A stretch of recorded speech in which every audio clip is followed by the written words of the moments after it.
ప్రభునందు ప్రియమైన దేవుని బిడ్డలారా, అందరికీ యేసుక్రీస్తు పరిశుద్ధ నామములో సాయంకాలపు వందనాలు, శుభాలు తెలియజేస్తున్నాం. మరొక నూతన విజ్ఞాపన దినాన్ని దేవుడు మన జీవితాల్లో ప్రసాదించినందుకు దేవాతి దేవునికి స్తోత్రాలు. మీ అందరిని కూడా ప్రేమతో ఆరాధనకు ఆహ్వానిస్తున్నాం. తలలు వంచి ప్రార్థన చేసుకొని ఈ విజ్ఞాపన ప్రార్థన పరిచర్య ప్రారంభం చేసుకున్నాం. పరిశుద్ధుడు అయిన తండ్రి, ప్రేమపూర్ణుడా, దయగల తండ్రి, నీకు వందనాలు. గడిచిన శుక్రవారం సాయంత్రం నుండి ఈ శుక్రవారం సాయంత్రం విజ్ఞాపన ప్రార్థన వరకు మమ్మల్ని సజీవులుగా, ఆరోగ్యవంతులుగా కాపాడినందుకై కృతజ్ఞతలు, స్తోత్రాలు స్తోత్రాలు స్తోత్రాలు స్తోత్రాలు స్తోత్రాలు వందనాలు, స్తుతులు, కృతజ్ఞతలు, స్తోత్రములు. నాయన, ఈ విజ్ఞాపన ప్రార్థన ద్వారా మరి నాయన క్రీస్తు కుటుంబ సభ్యులు ప్రపంచ నలుమూలల సువార్త గురించి, నశించిపోతున్న ఆత్మల గురించి, వస్తున్న హింసలు, మరి క్రైస్తవ సంఘం ఏ విధంగా హింసించబడుతుందో, మరి దేవుడు అక్కడ తన హస్తం జాపి బలంగా సువార్త బోధించడానికి, అనుకూల పరిస్థితులు ఏర్పడటానికి, సేవకులకు అనుకూల శక్తి సామర్థ్యం పెరగటానికి, ప్రతికూలతలు తొలగటానికి, మరి వాడవాడల సువార్త ప్రకటించి ప్రతి వారు నశించక రక్షణ పొందే గొప్ప ప్రణాళిక నెరవేర్పు కోసం అనేక అంశాల మీద బిడ్డలు ప్రార్థిస్తుండగా నీ ఆత్మ సహాయాన్ని మాతో ఉంచండి. మా యావత్తు పాపదోషాలు యేసు రక్తంలో కడి ఈ పరిచర్య నీకు మహిమకరంగా, బిడ్డలందరికీ ఆశీర్వాదకరంగా మార్చమని మా ప్రభువును ప్రియరక్షకుడైన యేసు పరిశుద్ధ నామములో ప్రార్థించి అడిగి వేడుకుంటున్నాము తండ్రి, ఆమె. ఆంధ్ర క్రైస్తవ కీర్తనలో నుండి 50వ కీర్తన, రివైల్ 24 కీర్తన. దేవా నీకు స్తోత్రము, ఈ రాత్రిలో నీ వెలుగు దీవెనకై కావుము నన్నిప్పుడు రాజుల రాజా రోరెక్కన నీడలు నీ యేసుని పేరిటన్ మరలిచుము, కాని పనులను చేసినం నేను నిదురా పోవక ముందే సమాధానమిమ్ము నాకు, తావు నందుటకెన్నాడు భీతి లేక జీవింప నేర్పించుము, జీవ పునరుద్ధానము లో మహిమతో లేవామడియా నడుపుము. నేను చీకటి నిద్రను రోయుచుదుదాలేని దినంబునందు మానకుండగా దూతలం గూడి చేయు గానమెప్పుడో కల్గును. దేవా నీకు స్తోత్రము, ఈ రాత్రిలో నీ వెలుగు దీవెనకై కావుము నన్నిప్పుడు రాజుల రాజా ప్రభురెక్కల నీడలో. అందరం కలిసి ఆరాధన క్రమాన్ని క్లుప్తంగా జరిగించుకుందాం. వీలున్నవారు లేచి నిల్చోవాలని మనవి.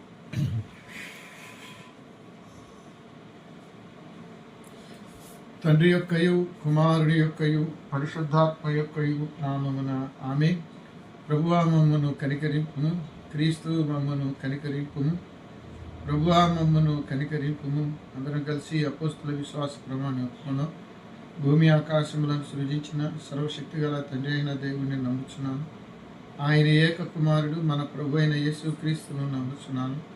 ఈయన పరిశుద్ధాత్మ వల్ల గర్భము ధరింపబడి కన్యైన మరియకు పుట్టి పొంతి పిలాతు అధికారం క్రింద శ్రమపడి సిలువ వేయబడి చనిపోయి సమాధి చేయబడిన అదృశ్య లోకంలోనికి దిగినని, చనిపోయిన వారిలో నుండి 3వ దినమున లేచి పరలోకమునకి సర్వశక్తి గల తండ్రి అయిన దేవుని కుడి చేతి వైపున కూర్చుండి ఉన్నాడని, సజీవులకును మృతులకును తీర్పు చేయుటకు అక్కడి నుండి వచ్చునని నమ్ముచున్నాను. పరిశుద్ధాత్మ నమ్ముచున్నాను. పరిశుద్ధ క్రైస్తవ సంఘము, పరిశుద్ధుల సహవాసము, పాపక్షమాపణలు, శరీర పునరుద్ధానము, నిత్య జీవమును ఉన్నవని నమ్ముచున్నాను. ఆమేన్.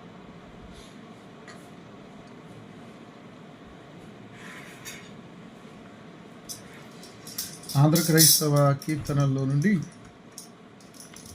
682 కీర్తన, 20 ఫాములు, 168 కీర్తన, ఆదిమ క్రైస్తవ సంఘ జీవన విధానాన్ని ఆవిష్కరించిన కీర్తన మాసిలమ్మని గారు. దేవుని వారసులు అనే కీర్తన అందరూ కలిసి పెద్దగా పాడుతుంది. దేవుని వారసులం, ప్రేమ నివాసులము, జీవన యాత్రికులం, యేసుని దాసులము, నవయుగ సైనికులం, పరలోక పౌరులము. హల్లెలూయా. నవయుగ సైనికులం, పరలోక పౌరులము, దేవుని వారసులం. దారుణ హింసలలో దేవుని దూతలుగా, ఆరని జ్వాలలలో ఆగని జయములతో, మారని ప్రేమ సమర్పణతో, సర్వత్ర యేసుని కీర్తింతుము. మారని ప్రేమ సమర్పణతో, సర్వత్ర యేసుని కీర్తింతుము. దేవుని వారసులం, పరిశుద్ధాత్మునికై ప్రార్థన సలుపుదము. పరమాత్ముని రాక బలము ప్రసాదింప, ధరణిలో ప్రభువును చూపుటకై సర్వాంగ హోమము చేయుదము. ధరణిలో ప్రభువును చూపుటకై సర్వాంగ హోమము చేయుదము. దేవుని వారసులం, అనుదిన కూటములు, అందరి గృహములలో ఆనందముతోను ఆరాధనలాయే, వీణుల విందగు పాటలతో ధ్యానము చేయుచు మురియుదము. వీణుల విందగు పాటలతో ధ్యానము చేయుచు మురియుదము. దేవుని వారసులం, సజీవ శిలువ ప్రభు సమాధి గెలుచుటచే, విజేత ప్రేమికులం, విధేయ బోధకులం, నిజముగ రక్షణ ప్రబలుటకై ధ్వజముగ సిలువను నిలుపుదము.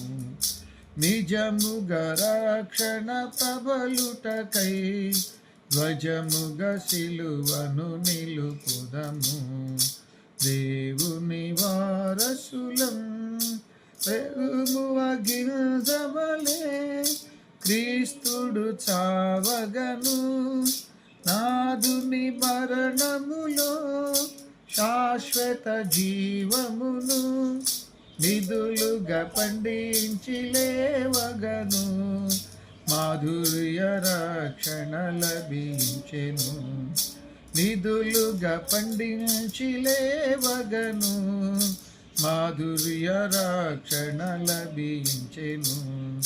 దేవుని వారసులం, అత సాక్షుల కాలం అవనిలో చెలరేగా, గతకాలపు సేవా గొల్గొత గిరి చేరా, భీతులలో బహురీతులలో నూతన లోకము కాంక్షింతుము. భీతులలో బహురీతులలో నూతన లోకము కాంక్షింతుము. దేవుని వారసులం, ప్రభువును చూచుటకై ప్రజలందరూ రాగా, విభు మహిమనుగాంచ విశ్వమే మము కోరా శుభములు గూర్చుచు మాలోన శోభిల్లు యేసుని చూపుదము శుభములు గూర్చుచు మాలోన శోభిల్లు యేసుని చూపుదము దేవుని వారసులం ప్రేమ నివాసులము జీవనయాత్రికులం యేసుని దాసులము నవయుగ సైనికులం పరలోక పౌరులము హల్లెలూయా నవయుగ సైనికులం పరలోక పౌరులము దేవుని వారసులం. పరిశుద్ధ గ్రంథంలో నుండి లేఖన భాగాన్ని చదువుకుందాం. అపోస్తల కార్యముల గ్రంథం 16వ అధ్యాయం మొదటి కొన్ని వచనాలు. పౌలు దెర్బేకును లుస్త్రాకు వచ్చెను. అక్కడ తిమోతి అనే ఒక శిష్యుడును. అతడు విశ్వసించిన ఒక యూదురాలి కుమారుడు. అతడి తండ్రి గ్రీసు దేశస్థుడు. ప్రార్థించుకున్నాను. పరిశుద్ధుడు అయిన తండ్రి, ఈ రాత్రి కుటుంబ ప్రార్థన మరియు విజ్ఞాపన ప్రార్థనలో మీరు మాతో ఉన్నందుకై కృతజ్ఞతలు. ఈ ప్రార్థన, ఆరాధన, వాక్య పరిచర్య, విశ్వాసాలు బలపరచడానికి ఈ రక్షణ ప్రణాళికలు అనుభవపూర్వకమైన నాయన నిజ విశ్వాస జీవితాన్ని మాకు దయచేయండి. క్రీస్తు కొరకు ప్రత్యేకించబడటానికి ఈ సమాజంలో క్రీస్తు సాక్షులుగా, సాధనాలుగా, పాత్రలుగా, పనిముట్లుగా మమ్మల్ని మార్చండి. మా యావత్ పాపదోషం యేసు రక్తంలో గడిగి పరిశుద్ధపరచమని, ఈ ఆరాధన అంతా నీకు మయంకరంగా, ఈ కుటుంబాలకు దీవెనకరంగా చేయమని ప్రభువైన యేసు పేర ప్రార్థిస్తున్నాము తండ్రి. ఆమేన్. ప్రభునందు ప్రియమైన వారలారా, అందరికీ యేసు క్రీస్తు నామములో మరి సాయంకాలపు వందనాలు తెలియజేస్తున్నాం. దేవుడు మరొక నూతన సాయంకాలం విజ్ఞాపన ప్రార్థన చేసుకునే భాగ్యాన్ని ఇచ్చాడు. మన అపోస్తల గ్రంథ ధ్యానాల్లో 16వ అధ్యాయం. పౌలు గారు దెర్బేకి రావటం, అక్కడ లుస్త్రాకి ఇది రెండో సమయం. ఎందుకంటే వారు 13వ అధ్యాయంలో అభిషేకించిన తర్వాత వారు లుస్త్రా దెర్బేకి రావటం జరిగింది 14వ అధ్యాయం 7వ వచనంలో. ఇప్పుడు సంఘాలు ఎలా ఉన్నాయో తెలుసుకోవటానికి, సంఘ విశ్వాసుల ఆత్మీయ స్థితి ఎదుగుదల ఏమైనా ఉందా, మరి సంఘాల్లో గలిబిలు ఏమైనా వచ్చిందా, ఇవన్నీ పరిశీలనగా తెలుసుకోవటానికి వాళ్ళు మళ్ళీ బయలుదేరి సంఘాలు పరిశీలన తెలుసుకోవడానికి బయలుదేరినట్టుగా మనకి 15వ అధ్యాయంలో వ్రాయబడి ఉంది. అక్కడ చూడండి 36వ వచనం, 15:36. కొన్ని దినములైన తర్వాత ఏ ఏ పట్టణాల్లో ప్రభువాక్యం ప్రచురితమైనదో ఆయా ప్రతి పట్టణంలో ఉన్న సహోదరుల యొద్దకు తిరిగి వెళ్ళి వారు ఎలాగున్నారో మనం చూద్దాం. వారి విశ్వాసం, వారి ప్రార్థన జీవితం, ఆత్మీయ ఎదుగుదల, అభివృద్ధి ఎలా ఉందో తెలుసుకోవాలని ఒకసారి పౌలు, బర్నబాలు బయలుదేరారు. అయితే బర్నబా మార్కు తీసుకొని వెళ్ళటం, పౌలు శీలం తీసుకొని రావటం, ఇక్కడ లుస్త్రా దెర్బేలో తిమోతి పరిచయం ఏర్పడింది. ఈ తిమోతి పౌలుకి చాలా ప్రముఖమైన శిష్యుడు అవుతాడు. ఒక రకంగా కుమారులాగా పిలువబడతాడు. అయితే ఈ పౌలు తిమోతిని ఏర్పరచుకున్న తర్వాత పరిచర్య వేగవంతమవుతుంది. తిమోతికి పరిచర్యలో చాలా గొప్ప అనుభవం. పెద్ద పెద్ద భక్తులు, విశ్వాసుల సహవాసం, వారితో సమీపంగా జీవించటం, వారి అడుగుజాడల్లో నడవటం, అది గొప్ప ధన్యతనే చెప్పాలి. కొన్నిసార్లు గొప్ప వ్యక్తుల సహవాసం కానీ, వారితో సహచర్యం కానీ, వారి పరిచర్య కన్నులారా చూడటం, వారికి దగ్గరగా నడవటం అనేది అది అంత తేలిక కాదు, అందరికీ సాధ్యం కాదు. మనకి ఆ చరిత్ర చదువుకుంటున్నాం, అవి చూస్తున్నాం కాబట్టి మనము వాటిని అవగాహన చేసుకొని మన జీవితంలో ఆచరణలో పెడితే మనం కూడా గొప్ప కార్యాలు చేయగలం. ఎందుకంటే మార్కు సువార్త 16వ అధ్యాయంలో ప్రభు శిష్యులతో అంటాడు, నాకంటే మీరు ఇంకొక కార్యాలు చేయొచ్చు. కాబట్టి తిమోతి పేరు మీదుగా 2 పత్రికలు రాశాడు. దానిలో సంఘానికి అవసరమైన ఒక ప్రముఖ సందేశం అందరూ నేర్చుకోవాల్సింది, తెలుసుకోవాల్సింది ఏంటంటే, తిమోతికి రాసిన మొదటి పత్రిక 3వ అధ్యాయం 15వ వచనంలో, జీవము గల దేవుని సంఘములో జనులు ఎలాగూ ప్రవర్తించాలి, అది నీకు తెలియవాలనని ఈ సంగతులు నీకు రాస్తున్నాను. అంటే పౌలు ప్రతినిధిగా తిమోతి వెళ్ళి సంఘంలో జనాలు ఎలా ప్రవర్తించాలి, కాపరు ఎలా ఉండాలి, సంఘ పెద్దలు ఎలా ఉండాలి, స్త్రీల సమాజం, సండే స్కూలు, మరి సంఘంలో ఒకరి ఎడల ఒకరు ఎలా ఉండాలి, అందరు దేవుని ఎడల ఎలా ఉండాలి, తోటి విశ్వాసులతో ఎలా ఉండాలి, రక్షణ లేని మారు మనసు లేని ఈ బాహ్య ప్రపంచంలో ఉన్నప్పుడు ఉద్యోగమో వ్యాపారమో కూలి పను వాళ్ళతో మన విశ్వాసం ఎలా ఉండాలి, ఈ వివరాలన్నీ పౌలు తిమోతికి వివరంగా చెప్పాడు. ఇప్పుడు తిమోతి వెళ్ళి అది బోధించాలి, జనులు ఎలాగ ప్రవర్తించాలో నేర్పాలి. ముందు తిమోతి నేర్చుకోవాలి, తర్వాత నేర్పాలి. దీనిలో ముఖ్యంగా ఎఫెసీ పత్రికలో పౌలు చెబుతాడు, క్రీస్తు శరీరము క్షేమాభివృద్ధి పొందాలి. అదే పౌలు ఇక్కడ ఎఫెసీ సంఘానికి చెబుతున్నాడు. ఎలా ప్రవర్తించాలో ఒకటి, ప్రవర్తించడం ఉద్దేశం ఏంటి? నీవు నేను రక్షించబడ్డాం, సంఘంలో సభ్యులుగా ఉన్నాం, ఎలా ప్రవర్తించాలో నేర్చుకున్నాం, ప్రవర్తిస్తున్నాం. దాని ఉద్దేశం ఏంటంటే క్రీస్తు శరీరము క్షేమాభివృద్ధి పొందటం, సంఘం విస్తరించటం, ఎక్కువ ఆత్మలు సంపాదించటం, నమ్మకంగా జీవించటం, దేవునికి మహిమ తేవటం. మరి అంతే కదా. కాబట్టి క్రీస్తు దేహంలో ఉన్నటువంటి సభ్యులు ఎలాగూ ప్రవర్తిస్తే సువార్త విశ్వవ్యాప్తమైంది. ఆనాడు 120 మంది ఉన్న అపోస్తుల కార్యాలు 1వ అధ్యాయం, ఈనాడు అపరిమితంగా అసలు క్రైస్తవు లేని దేశమే లేదు, క్రీస్తు ఆరాధించని ప్రాంతమే లేదు. దాదాపు అన్ని ఎక్కువ భాషల్లో క్రీస్తు ఆరాధించబడుతున్నాడు.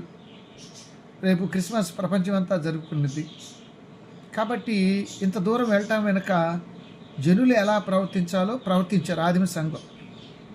ఇప్పుడు ప్రవర్తించట్లేదు, ప్రవర్తించినట్టు నటిస్తున్నారు. పెద్ద తేడా ఏమి లేదు. ప్రభునందు ప్రియమైన వాళ్ళారా, అంటే ఇది విమర్శ కాదు, గట్టి విమర్శ. ఆనాడు ఉన్న స్ఫూర్తి, ఆ శ్రద్ధ, అంకిత భావం ఈ రోజుల్లో ఉంటే భారత క్రైస్తవ్యం ఎప్పుడో చాలా దూరం వెళ్ళాలి.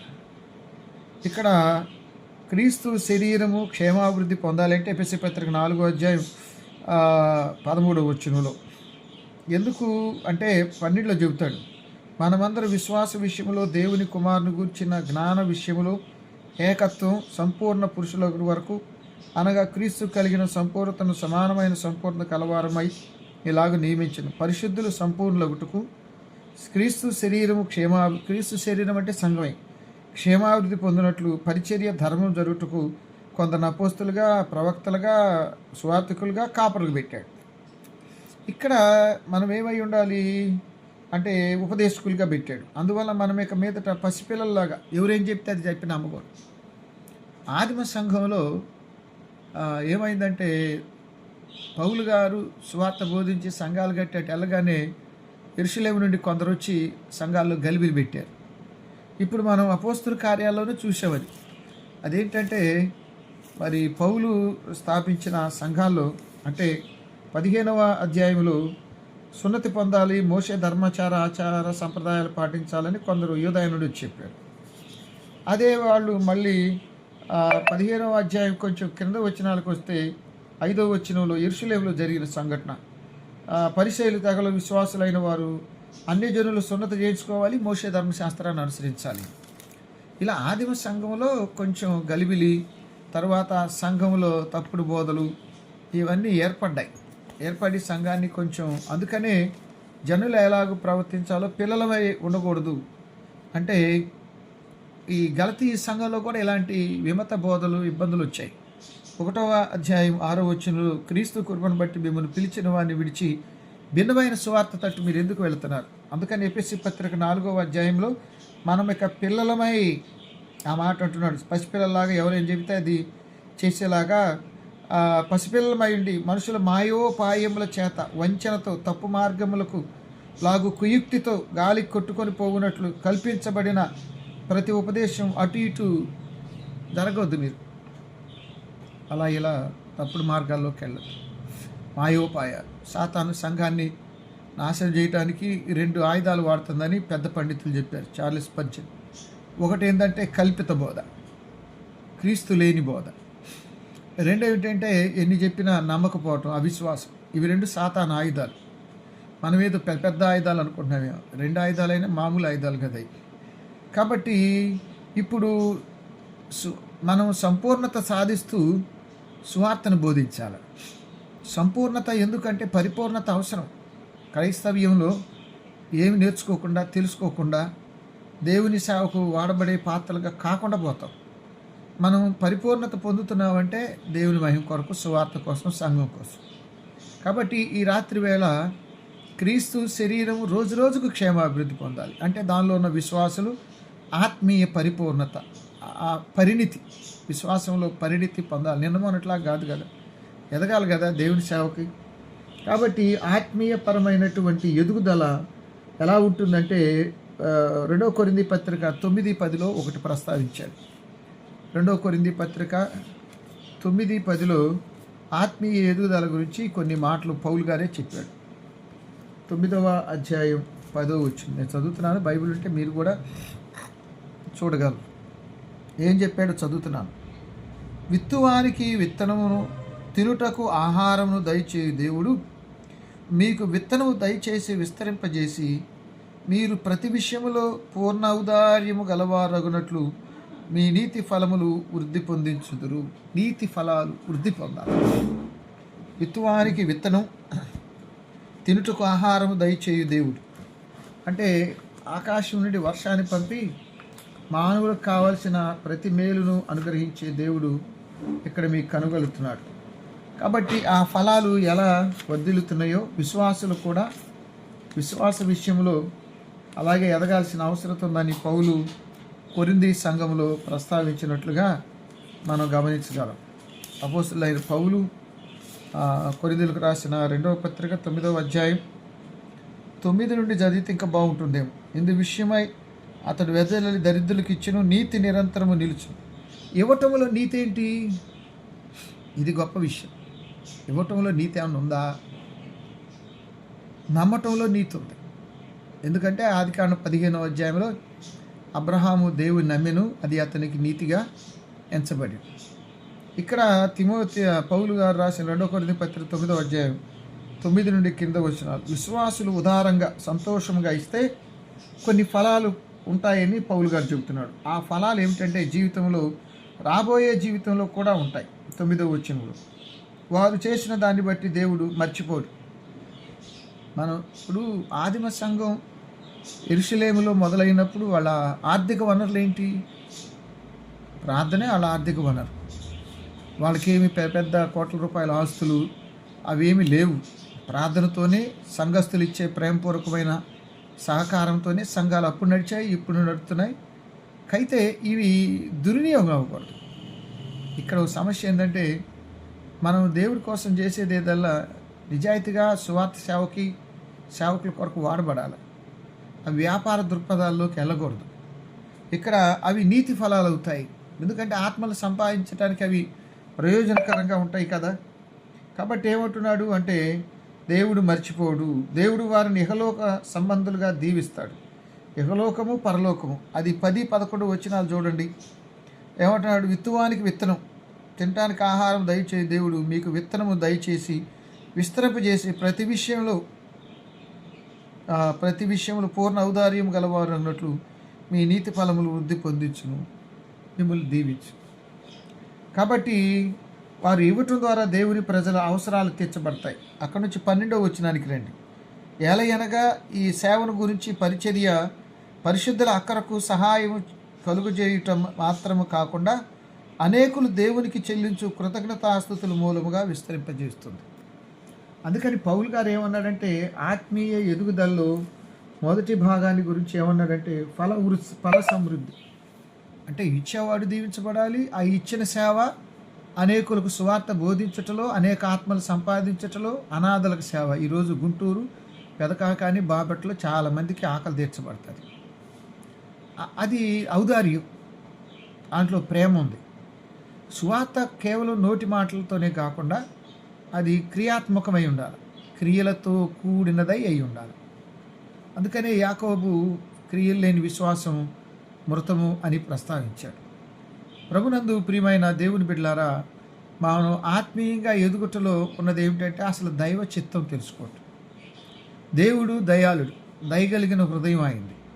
కాబట్టి ఆ దయగలిగిన లక్షణాలు మీకు ఎక్కువ దావీదు కీర్తనలో యెహోవా దయాళుడు, ఆయన కృప నిరంతరం నిల్చును 136వ కీర్తన. ప్రతి చరణం వెనకాల కింద వస్తూ ఉంటుంది. ఆ కీర్తన యూదుల చరిత్రను తెలిపే కీర్తన. ఎక్కువగా టెంపుల్ వర్షిప్లో వాళ్ళు ఈ కోత పండుగ ప్రారంభంలో ఎక్కువ ఉత్తర ప్రత్యుత్తర రీతిగా పాడతారు. ఆ కీర్తన ప్రతి చరణంలో ఉండేది ఏంటంటే ఆయన కృప నిరంతరం ఉండును, ఆయన కృప నిరంతరం ఉండును, దేవదేవునికి కృతజ్ఞతాస్తుతులు చెల్లించుడి అంటారు. యెహోవా దయాళుడు, దయగలిగిన వాడు. కాబట్టి మనం ఏది అడిగినా ఆయన దయలో నుండి, ప్రేమలో నుండి పొందుకుంటున్నాం, ఆయన దయలో నుండి. మరి ఈనాడు ప్రపంచ నలుమూలల సువార్త ప్రకటన కానీ అనాథలు, అభాగ్యులు, కుంటివారు, గుడ్డివారు, మూగవారు, చెవిటివారు, ఇంకా దక్షిణాఫ్రికాలో దారుణంగా తిండి లేని వారు, నివాసం లేని వారికి విరివిగా విరాళాలు వెళ్తున్నాయి అంటే దాని వెనకాల ఈ ఔదార్యము, ఉదార స్వభావం దేవుడు ఇవ్వబట్టి దానిలో విస్తరించటం, ఎదగటం అంటాడు. కొంతమంది ఏమిటంటే, అంటే విమర్శ కాదు కానీ కొంతమంది ఇవ్వటం ఇష్టపడరు, ఇవ్వనోళ్ళకి వందనాలు. అయితే రెండవది, ఇవ్వటం ఒక్కటే రక్షణ కాదు. ఇది కూడా చాలా క్లియర్గా చెప్పుకోవాలి. దేవుడి సేవకు ఇస్తేనే రక్షణ కాదు, మార్పు చెంది ఇవ్వాలి, మారు మనసు పొందింది ఇవ్వాలి. కొంతమందికి ఏమనుకుంటారంటే వాళ్ళు మారకపోయినా, బాప్తిసం తీసుకోకపోయినా, రక్షించబడకపోయినా దేవుడి సేవకు ఇస్తున్నాం కదా అది మనకు దీవెన అనుకుంటారు. ఇవి రెండు తప్పే. ఇచ్చేవాడికి దేవుని రక్షణ ఉండాలి. రక్షణ పొంది మారు మనసు పొంది ఇచ్చేవాళ్ళు ప్రార్థన చేసి ఇస్తారు, నిజాయితీగా ఇస్తారు. రక్షణ లేని వాళ్ళు ఏంటంటే పేరు ప్రఖ్యాతుల కోసం, గౌరవప్రదాల కోసం ఇస్తారు. అలా దేవుడు ఏదో ఆయన దగ్గర ఏదో లేక మన దగ్గర అడిగి తీసుకోవట్లేదు. ఆయన సమస్తానికి మూలమైన వాడు. మనకి డివి డానియల్ గారు చాలా చక్కని కీర్తన రాశారు. లోదుని చర్చి పాష గారు ఏమంటాడంటే, భూమి ఆకాశాలు నీవే, భూధర శిఖరాలు నీవే, మేమిచ్చు కానుక ఏ పాటిది, ఏ ప్రేమ నీకు చాటిది. కాబట్టి పౌలు ఆనాడు ఆదిమ సంఘం కూడా 2వ అధ్యాయం 3వ అధ్యాయంలో కూడా తమ చర స్థిరాస్తులు అమ్మారు. దానిలో బర్నబా కూడా పొలాలు అమ్మేసి ఇచ్చేస్తాడు. మళ్ళీ ఇక్కడ ఇవ్వటం అనేది ముఖ్య కాన్సెప్ట్ కాదు. అంటే విశ్వాసి ఆత్మీయంగా ఎదిగినప్పుడు ఏం చేస్తాడంటే సంఘ క్షేమమే మూలంగా పెట్టుకుంటాడు. ఆ సంఘ క్షేమంలో తాను ఆత్మీయంగా ఎదుగుతూ తన ప్రార్థనలు, వాక్యము, తన సేవ ద్వారా సంఘాన్ని విస్తరింపజేస్తూ తనకున్న ఆర్థిక వనరులు కూడా అవసరమైనప్పుడు దేవుని నిమిత్తమై వినియోగిస్తాడు. అంటే ఏంటి? ఒకటి ఆత్మీయ ఎదుగుదల, రెండవది ఈ సువార్తను ఇతరులకు ఇవ్వటం ద్వారా ఎలా దీవించబడతామో అవసరాల్లో ఉన్న సంఘ విశ్వాసుల కొరకు సువార్త కోసం ఇవ్వటం ద్వారా కూడా, అంటే దేవుని కోసం ఇస్తున్నాం, దేవుని సేవ కోసం దాన్ని ఇస్తున్నాం. కాబట్టి అది ఆశీర్వాదకరంగా అవుతుంది. అందుకని ఏమంటాడంటే, ప్రభునందు ప్రియమైన వార్లారా, ప్రతి విషయంలో పూర్ణ ఔదార్యము గలవారగునట్లు అంటాడు. మీ నీతి ఫలాలు ఫలిస్తాయి. పూర్ణ ఔదార్యం, ఔదార్యం అనేది పరిపూర్ణంగా ఉండాలి. అప్పుడు మీ నీతి ఫలాలు ఫలిస్తాయి. నాకు తెలిసి ఆదిమ సంఘం నుండి కూడా సువార్త సేవ విరివిగా జరుగుతుందంటే ఎంతోమంది పొలాలు, స్థలాలు, ఆర్థిక వనరులు ఇలా చాలా ఇవ్వటాన్ని బట్టి. మనకి జర్మనీ దేశంలో జార్జ్ ముల్లర్ అని ఒక గొప్ప దైవజనుడు ఉన్నాడు. జార్జ్ ముల్లరు మంచి ప్రార్థనాపరుడు. అయితే చిన్నప్పుడు అల్లరి చిల్లరగా తిరిగినోడే, సిగరెట్లు బీడీలు లాంటివి తాగినోడే, అల్లరి చిల్లరగా తిరిగినోడే. కానీ ఓ రోజు ఓ ఇంట్లో కుటుంబ ప్రార్థనకి ఆ పిల్లాడు కూడా పిలువబడ్డాడు. చాలా చదివి నేను ఆశ్చర్యపోయాను. ఆ మిత్రుడు జార్జ్ ముల్లర్తో పాటు మళ్ళీ చర్చిలకి ప్రార్థనకి వెళ్ళేవాడు, అల్లరి చిల్లరగా ఉండేవాడు. అయితే ఎప్పుడో ఒక ఇంట్లో కుటుంబ ప్రార్థన జరుగుతుంది. ఆ ప్రార్థనకి జార్జ్ ముల్లర్ మిత్రుడు అతను తీసుకెళ్ళాడు. వాళ్ళందరూ మోకరించారు. జార్జ్ ముల్లర్ ఇష్టం లేకపోయినా వాళ్ళందరి కోసం మోకరించాడు. ఆ ప్రార్థనలో పరిశుద్ధాత్మ దేవుని తాకిడి, పరిశుద్ధాత్మ దేవుని నింపుదల, పరిశుద్ధాత్మ దేవుని శక్తి ఆయన నోటిని, హృదయాన్ని తాకింది. వెంటనే ఆ రోజు నుండి జార్జ్ ముల్లర్ మారిపోతాడు. కుటుంబ ప్రార్థనలు గొప్ప గొప్ప కార్యాలు చేస్తాయండి. అసలు ఆ నూతన నిబంధనలో సంఘాలు విస్తరించింది చాలా కుటుంబ ప్రార్థనలు. అంతెందుకు, ఆదిమ సంఘ ప్రార్థనలు ఏడ జరిగినాయి? ఇంటింట రొట్టె విరిచి వాక్యం చెప్పడం ద్వారానే కదా. కాబట్టి ఆ రోజు జార్జ్ ముల్లరు దేవుని చేత పిలువబడ్డాడు, ఏర్పరచబడ్డాడు, అభిషేకించబడ్డాడు. 10,000 పైచీలకు అనాథ పిల్లలకి ఆశ్రయం ఇచ్చాడు, పోషించాడు. Through prayer. ఆయన ప్రార్థన చేస్తూ ఉంటే ఒకరోజు బాగా చలికాలం మంచు ఎక్కువ పడేది మంచు. వస్తుంటే ఒక పిల్లాడు మంచులో దుప్పటి కూడా లేక వణుకుతా ఉంటే ఇంటికి తీసుకొచ్చి భోజనం పెడతాడు. రెండో రోజు 2-3 కనపడతారు. ఇంకా మూడో రోజు ఇల్లు సరిపోదు. అప్పుడు దేవునికి ప్రార్థన చేశాడు. చూడండి ఆ ప్రార్థన ఎంత రీజనబుల్గా ఉందో. మొదటి రోజే కాదు, ఆ రోజు ఏం చేశాడంటే, ప్రభువా నా ఇల్లు చాలతలేదు అయ్యా, నా శక్తి చాలతలేదు. 2 విన్నారా? నా ఇల్లు చాలతలేదు, నా సామర్థ్యం సరిపోవట్లేదు.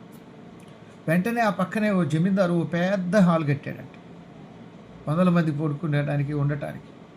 అది మరి ఆ జమీందారు హృదయాన్ని దేవుడు ప్రేరేపిస్తే, జార్జ్ ముల్లర్ ఈ పెద్ద హాలు నీ సేవ కోసం తీసుకోమన్నాడు.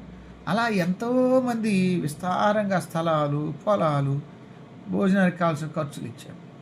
దానివల్ల 10,000 మంది పిల్లలు పోషించబడ్డారు. ఇది ఎందుకు గుర్తు చేస్తున్నానంటే, ఒక వ్యక్తి మొదట ఆయన ఇల్లు ఇచ్చాడు, తర్వాత ప్రార్థన ఇచ్చాడు, చాలతలేదని దేవుడు తెలియజేశాడు. మనం కూడా చేయాల్సింది ఏంటంటే, మొదట మనం సేవ కోసం నడుం బిగించాలి. తర్వాత మనం సేవలో సమస్య ఎదుర్కొనే శక్తిని ఇమ్మని దేవుడిని అడగాలి. ప్రభునందు ప్రియమైన వారులారా, కేవలం మన కొరకే ప్రార్థించుకొని, మన కుటుంబం కొరకే ప్రార్థించుకొని, మన వ్యక్తిగత అవసరాల కోసమే ప్రార్థించేది క్రైస్తవ జీవితం కాదు.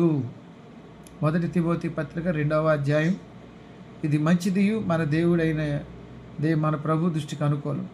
అది ఏంటా మంచిదంటే, మనుషులందరి కొరకు, అధికారుల కొరకు, రాజుల కొరకు, యాజకుల కొరకు, సేవకుల కొరకు, ప్రతి ఒక్కరి రక్షణ కొరకు విజ్ఞాపనలు, యాచనలు చేయాలి. ఇది దేవుని దృష్టికి అనుకూలం అన్నాడు.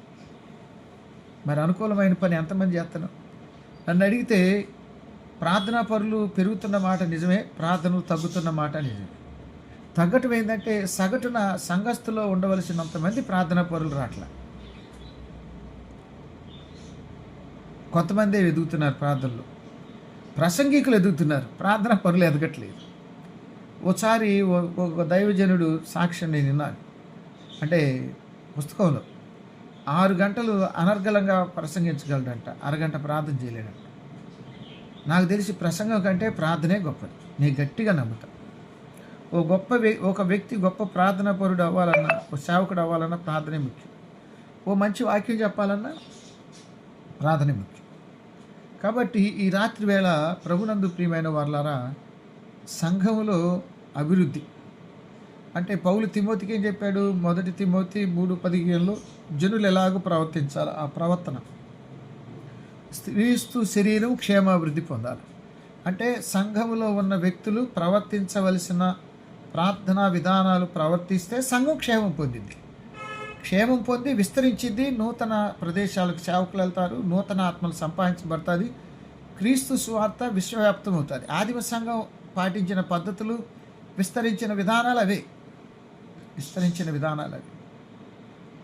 మనం ఒకళ్ళిద్దరితో మొదలుపెట్టిన, కొద్ది మందితో ఉన్న గొప్ప ఆత్మ సహాయంతో ఉంటాం.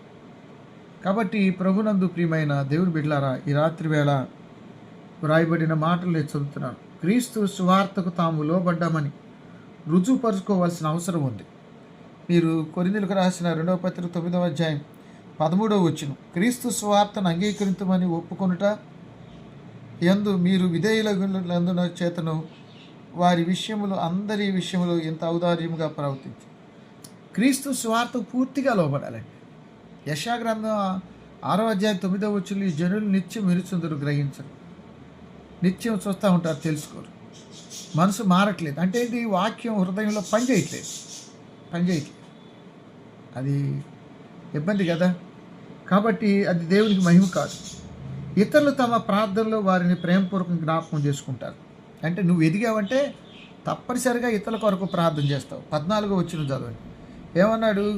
మరియు మీ ఎడల దేవుడు కనబరిచిన అధికమైన కృపను చూసి వారు మీ నిమిత్తమై ప్రార్థన చేయుచు మిమ్మల్ని చూడవాలని ఎక్కువగా కోరి గలవారై ఉన్నారు.